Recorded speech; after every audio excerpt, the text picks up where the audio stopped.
Okay, I keep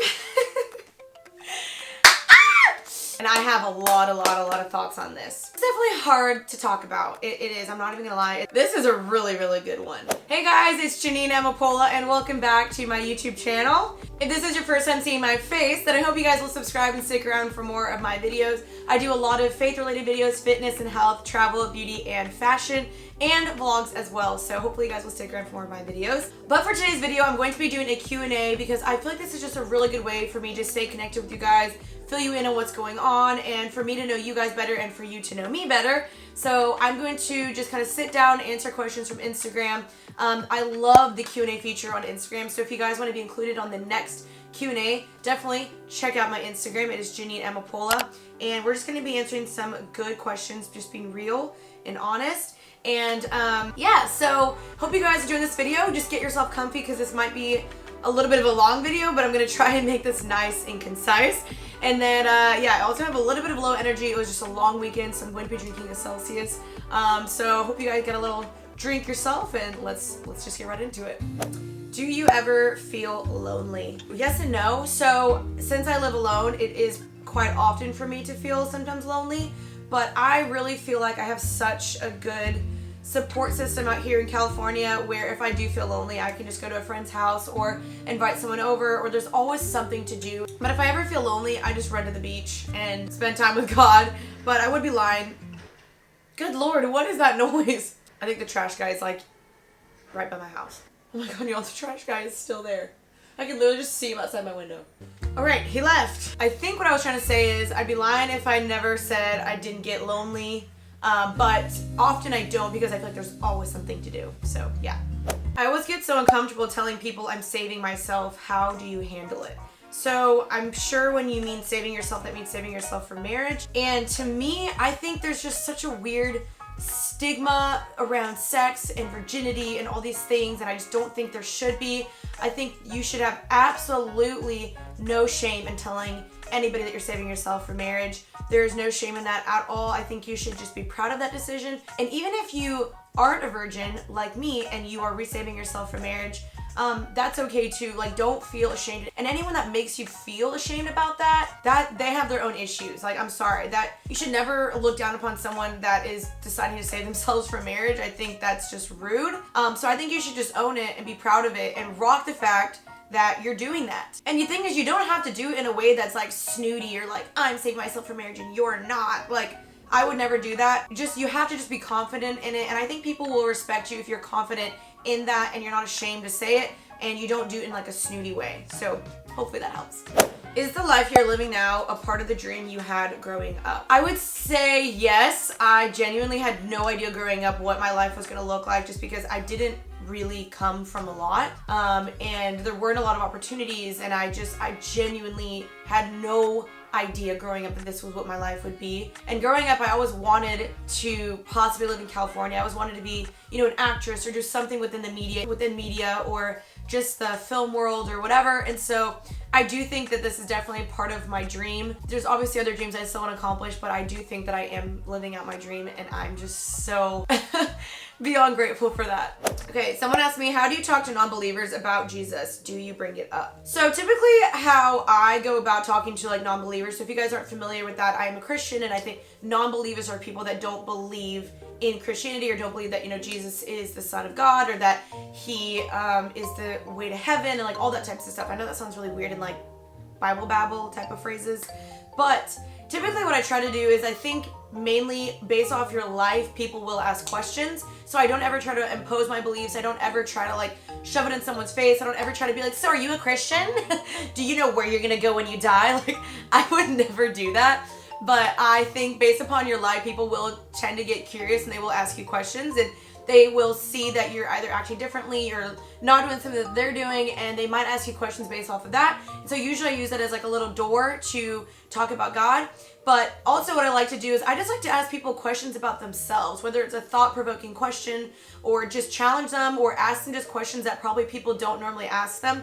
I think that's a really good way to gauge someone's beliefs and just get to share more about yours and just open the conversation. Where's your family originally from? So I do get this question quite a bit. So My whole family is born and raised in Dallas, Texas, but my dad is from Germany and my mom is from Guatemala, and now my parents still live in Dallas and like one of my brothers, but everyone else is spread out. I have a sister in New York, I have 2 siblings in Seattle, I have 1 sister in Ohio, 1 is in Austin, I'm here, and then like I said, 1 brother outside of Dallas. So we're all just spread out, like it's crazy. But my parents are still in Dallas and I do plan on going back there one day. Just don't know when, but I definitely plan on going back there. This is a really, really good one. Should you ever get back with an ex? And I have a lot of thoughts on this. These pants are really just, I feel like they're not really doing the most for me. Okay, so I think to answer this question, this is a very situational, subjective question for you and your situation. Overall, I think it's okay to get back with an ex under certain circumstances. So first off, I think you have to realize, or you have to think about, okay, why did we initially break up? And if we get back together, is that actually going to change? What is really going to change? Typically in my mind, I think if you broke up once, you probably shouldn't get back together, but that's just like, that's kind of like a blank statement. Like you can't say that for every situation. But I do think that you have to see, okay, have the issues that we dealt with when we were broken, when we were in a relationship, have those been resolved? And if not, then don't get back together. I think there has to be 2 willing people, 2 loving people, 2 people willing to sacrifice themselves, put the other person first, and really be willing to focus on like, how do we fix this, or how do we love each other better, or serve each other better, and is this actually going to lead towards marriage, or is this just like a, oh, we miss each other, we love each other, let's just get back together? Like, no. To me, if I'm ever going to get back together with an ex, I have to know things are going to be different, that this is God's plan, that this is really where the Lord is leading me. I have to feel peace about it. I need to know that people around me agree with me in the sense of like, hey, I do think that there's a change. I do think there's something different. I do think that y'all can make this work again. If not, then I don't think it's worth it. I don't think that it's healthy to just keep going back and forth. I would really need to see some actual changes and really have some peace about knowing that we were meant to get back together. But I do think it's totally possible to get back with your ex. I just don't know if it's fully recommended. But again, it's based off of you and your situation. She said, I know you've done this a lot, but breakups and heartache tips. My ex and I broke up almost a year ago and have been hanging out, acting like a relationship, sleeping together, etc. I know that's not who I want to be, but I'm scared to let go and be sad. Tips. I don't like the situation and I'm scared not to have him at all. Sometimes we just date out of loneliness, and we date because there's a comfort blanket in that, and we date and we're with this person because it feels safe, and like because like you'd rather have that person even though it's unhealthy than be alone and have to face the fears and the consequences and the reality. And I think that's a totally understandable situation, but it's also not a healthy situation to be in, because you're preventing yourself from moving forward, you're preventing yourself from healing, from growth, and the next person that's actually gonna treat you right and respect you and be the person that you're meant to be with. So the longer that you stay in this situation, the longer it's going to take for you to heal. And the quicker that you get out and you move forward and you cut it off, the quicker you can get to the healing process and finding the person that God has intended for you. So that's what I was trying to remember. I know it's easy to like run back to that and to feel like safe because you guys are comfortable with each other, you know each other and all this stuff. You need to be okay with letting him go because it doesn't seem like a healthy situation. And right now it's going to be hard. The pain right now is going to be hard, but it's going to be worth it in the long run when you look back and you're going to see, man, like that situation wasn't healthy for me. And the more you can just start dealing with that now and facing that now, the better off you're going to be in the long run. And I just think you need to have people around you that are going to help you not run back to that, and they're going to help you run forward. Do you ever think about going back to school? And actually, yes, I do. I really miss the aspect of like learning. I really love learning. I thought it was so fascinating in school, just like downloading information and being like, oh my gosh, how can I implement this in my own life? So I definitely have thought about doing business in like grad school, but then I think about taking the GMAT and all those tests and I'm like, oh, school. But I also think it'd be really, really fun and interesting just to take certain classes like a community college. I've thought about taking like more graphic designing classes or even just a simple business class or another finance class or something. So I have thought about it quite a bit, and I've definitely thought about maybe even just doing like one class a semester. Like I don't have to do 5 or 4, just doing one so I can keep learning and, you know, growing. How do you date in a world full of jerks? I would say don't waste time on it, and I would say just trust that God's gonna have a good person for you. And the more that you raise the bar for yourself and set the standard high for yourself, and you don't settle, like God's gonna match that. He's gonna eventually match that when you have the faith. You just trust that God's gonna take care of that and do that for you. And don't settle. Like, just because you think there's only jerks out there, I promise you there's still good guys out there. I promise you. So don't like settle. Don't like lower your bar. Keep your bar high. And just don't even waste your time. Trust your instinct and your intuition. When you know right off the bat that this guy is not good for you or healthy, or there's something off about him, trust that, clean your hands, move forward, thank you, next. But just know there's still good guys out there, and just don't even entertain the jerks, because what's the point? You know, you're wasting your time, you know? And our time is precious, okay? Okay, I keep having people ask me about the date that I went on.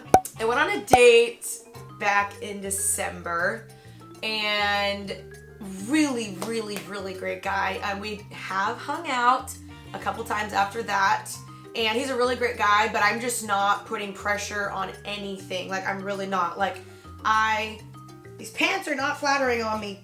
Kind of where I'm at is I'm happy to hang out and like go on dates and everything, but I'm just staying a little bit guarded right now, and I'm just trying to like weigh my pros and cons with everything, and just trying to feel out what do I really want again and all of that stuff. So, you know, I have hung out with him a couple times, and like, he's an incredible, incredible guy.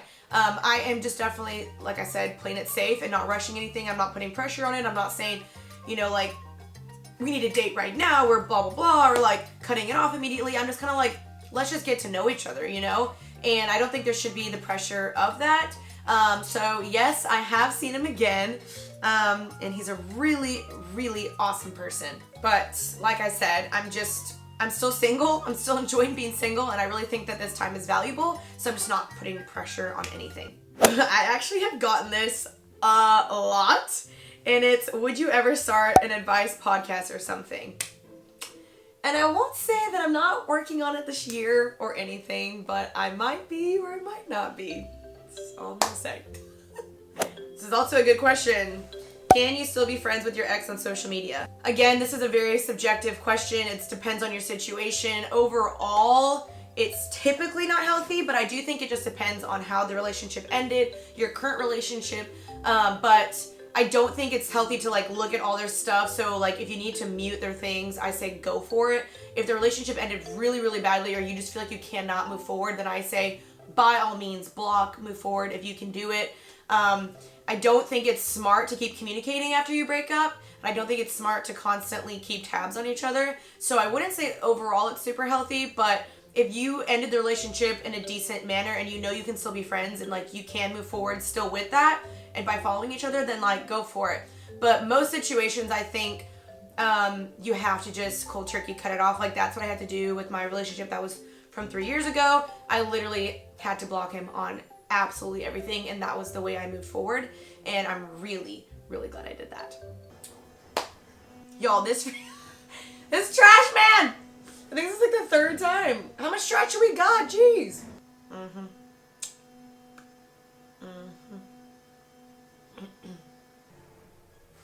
Bye. Everyone wants just to know, how am I? And I would say I'm really, really good. I do think today I'm a little bit like under the weather, just as far as like mood, and I'm not really sure why that is, but I kind of just was like a little bit drained from the weekend. But overall, I'm feeling really like fulfilled again. I'm feeling like I just know my purpose and what I want to do, and just I'm working on exciting things this year. Like, a couple of you guys asked me about, like, you know, actually I don't want to say, let's just say I'm working on some things finally this year that I'm super excited about. And I just feel like I'm back to being myself and like all that stuff. But do I still have insecurities and doubts and things? Absolutely. Definitely have some things I'm still needing to work through, but I'm pretty overall very, very happy and just confident with who I am and who God created me to be, and like my purpose. And really my purpose of just everything that I do is like, I just want to help people. I love people. I love helping girls out with dating and in advice and self-confidence and fashion and their health and fitness and the mental stability of them, and just their faith with God and relationship with God. And like, I just want people to know how much God truly loves them and everything. And I want them to still working through a little bit of like doubts and stuff through just like my channel and what I'm doing career-wise. But overall, We're Gucci. Thank you for asking. Okay, so I've been getting a lot of questions about, am I seeing anybody? Are there any new boys in my life? All that type of stuff. And just dating. So I'm just going to get into this. This is definitely hard to talk about. It is. I'm not even going to lie. It's hard to talk about still. I've been single now for about 8 months, and it's been really, really good. It has grown me a lot. I don't believe that two incomplete people make a complete person. I think it's a complete person and another complete person that are healthy together that can make like a one great successful relationship. So I am working, and I always say this, is just trying to be as healthy and complete as possible so that you can find another healthy, complete person, and then you guys come together and run the race together. So I'm working on just kind of doing that, and I've been on a date or two, and nothing absurdly where I'm like, yeah, this is the one, or I'm sticking with this person, or this is the person God wants me to be with. Like, nothing like that. To be honest, I'm really scared to date. I'm really guarded. I'm very protected over my heart, as I think we all should be anyway, because the Bible does say guard your heart, for it is the wellspring of your life. And so I am just being guarded, and I know what I want going forward, and I know what I'm looking for, and I'm not willing to settle. So if someone doesn't really meet the standards that I know I have for myself, that are ones that are healthy for a good relationship, that I know that God would want for me to have in a relationship, not even standards of like, oh, he has to look this way, more of like, hey, does his actions and his words and his thoughts reflect Christ? Stuff like that. Things that are a deal breaker for me. I'm looking for a partner like that. So when I hang out with guys, there's been some hangouts or just official dates, but nothing that I'm just kind of like, yeah, that's the person, you know what I mean? It's definitely been really, really hard to date because I am super guarded, and I don't even really feel like I have time to date. I just don't. Like, I don't have time to like entertain things right now. So that's why I'm kind of just like, I'm just happy doing me. And if something happens, perfect. But I think I really want to just enjoy being my single self and play this out for as long as I can until God really opens the door and proves to me or shows to me, Jeanine, this is the person I want for you. I don't know. I'm open to dating again, but even though I'm really, really scared, I'm open to it, but I don't want to force anything, and I don't want to be seeking for it. I kind of want to just let it happen, but I'm not really actively pursuing or actively being like, I need to go on dates. I need to like, if anything, I've been turning down dates because I've just been like, no, this isn't right for me, or I already know I'm not interested in this guy, or I just already know this isn't healthy, or that's not what I'm looking for. So I've actually been turning down dates. So yeah, that's kind of where I'm at. Okay, my legs were getting a little numb sitting like that. Okay, so do you do total body every day at the gym or body specific workouts? So typically what I do is I like to mix it up, but I definitely try to focus on a body part. So I do try to go in kind of focusing on a body part, because I think like in order to like grow a muscle, you have to like tear it. That's kind of what it's called, like tearing the muscle, and then it like rebuilds itself back up and then builds the muscle. So I like to go and be like, okay, today I'm going to focus on like my quads and then my butt today. Or I want to go focus on like triceps and back today. And then I'll do that, and then I'll do some sort of abs in there. And then, like I said, end with cardio. So that's typically what I do. I try to, in the week at least, hit every single body part at least once or twice that week. So hopefully that makes sense. She said, missing your vlogs, and don't worry, they'll be back soon, so stay tuned. Oh my God, I think the trash guy is back. Ah! Okay, I apologize. This trash guy really be doing the most out there, I swear. What is the Lord speaking to you right now? I think the Lord is speaking to me right now is just being content with Him and Him alone, and not needing somebody to fulfill the whole, someone to fulfill me, to complete me, but that Him alone is enough. Okay, someone asked me, what do you love the most about your job right now? And oh my gosh, I can so easily answer this. So I've been making a lot more like faith-based videos on my Instagram. I made one recently called What's Holding You Back. It was something that God just put on my heart, and I just posted it, didn't really think twice about it, and I was like, all right, I'm just gonna do this. And whenever I see the comments and the messages and the feedback that I get, that to me is what makes all of this worth it. You know, I may not be the most successful, I may not have the most views, I may not get the most engagement or whatever, the coolest brand deals, but ultimately, if I'm using my platform well to reach people, to help people, to lead people to know themselves better, or to let go of things, or to know God better, then to me, I'm like, this is worth it. This is all worth it. And I know that I'm in this for the right reasons. And I'm thankful for that. And so that's really what I love about my job is you guys. You guys. I love connecting and reaching and all this stuff, and I want to do that at a better level, which is why I want to work on certain things this year to do that. So yeah, that's what I love about my job, and it's been amazing. So thank you guys for being who you are in my life too. Alright you guys, this video has been long enough. Hopefully you guys enjoyed this video and found something helpful out of it and you got to know me a little bit better. Again, if you want to stay in the loop about my life or you want to be in the next Q&A, follow my Instagram, Jeanine Amapola, and I will be back posting vlogs very soon on Jeanine TV, linked down below. I love you guys so much. Thank you so much for watching. If you made it to the end, let me know. Appreciate you so much, and I will see you guys next week. Peace out, Girl Scout. Bye, guys.